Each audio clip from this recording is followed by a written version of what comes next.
Hello guys, so pakita ko sa inyo after namin mag-break time. Nandito na naman kami sa sa pantry. Lagi kami naandito sa pantry katapos namin kumain. Tapos magchismisan kami kahit ano yung pinagchichismisan namin, ganyan-ganyan. Kung kailan yung vacation namin, nanood ng phone. Minsan naabot kami ng 1 oras nung yung break time namin.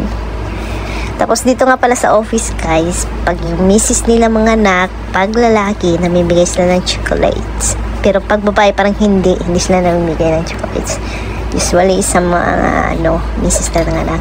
So ito nga pala yung trabaho ng tea-girl guys. Pag may order, ito kasi order ng bisita is Turkish coffee. Madali lang gumawa ng Turkish coffee guys.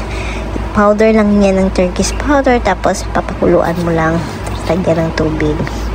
So, ganyan lang guys, buhos-buhos lang.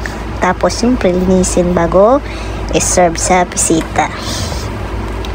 So, actually guys, ang tubig lang yan. So, ganyan lang, inaangat lang yan guys kasi bumubula talaga ang Turkish coffee.